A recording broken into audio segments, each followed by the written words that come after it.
Vous avez dû remarquer que nous avons mis fin à notre collaboration avec un certain partenaire parce qu'il nous donne des financements et ne nous autorise pas à l'utiliser pour acheter des équipements militaires pour nos combattants.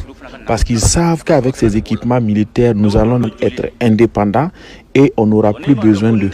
Il y a des gens qui vivent du sang des autres.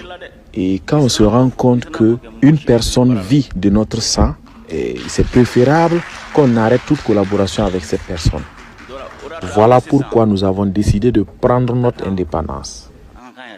Un jour, nous avons subi 3 attaques dans 3 de nos villes de façon simultanée.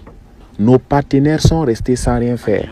On n'a pas voulu envoyer la troupe au sol de peur de tomber sur des embuscades. Nous avons donc voulu utiliser le seul avion que nous avions, mais nos partenaires nous ont refusé l'autorisation de décoller. Et nos partenaires ont refusé. Ils ont refusé parce que ils ont des soldats en opération sur notre sol. Non seulement ils ne sont pas allés, mais ils nous ont empêchés également d'y aller. Ce jour, nous avons perdu plus de 70 citoyens. Est-ce qu'on peut rester sans rien faire? Ils nous ont refusé l'autorisation de décoller parce que c'est eux qui ont le contrôle de notre espace aérien. Ils ont des radars, ils ont des missiles. Si ils ne te donnent pas l'autorisation et que tu t'entêtes à faire décoller un avion, ils peuvent l'abattre. Aujourd'hui, tout ça est derrière nous. Nous sommes désormais bien équipés. On ne le dit pas pour effrayer quelqu'un, mais il faut savoir que désormais, ce sont eux qui ont besoin de notre autorisation avant de pénétrer notre espace aérien. Nous avons d'abord commencé par dénoncer, par exemple, les accords de défense avec la France, parce qu'ils étaient ostentatoires à la souveraineté du Mali et même contraires souvent à certaines dispositions de la constitution de notre pays.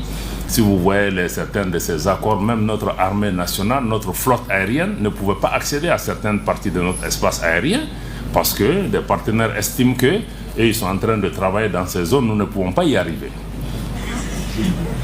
Mais c'est notre pays, c'est les autres qui doivent venir nous demander la permission d'entrer dans notre espace et non que le Mali demande la permission à quelque puissance que ce soit qui puisse dire que non, l'espace aérien malien, on est à Tombouctou, on est en train de faire des... Vous ne pouvez pas venir ici. Même pour que le Mali puisse s'armer, mais il y avait une sorte d'embargo de fait. Certains ont dit oui, vous avez changé de partenaire, mais le partenaire qu'on a ne nous permet pas d'avancer. Ils étaient là pour pouvoir nous fragiliser et nous diminuer pour pouvoir avoir leur intérêt. L'opération Barkhane qui était là, c'était 2 millions d'euros par jour. Ça, c'est combien de milliards en francs CFA? 1,3 milliard de francs CFA par jour. 9 ans. La France n'a pas donné un seul hélicoptère au Mali dans cette période.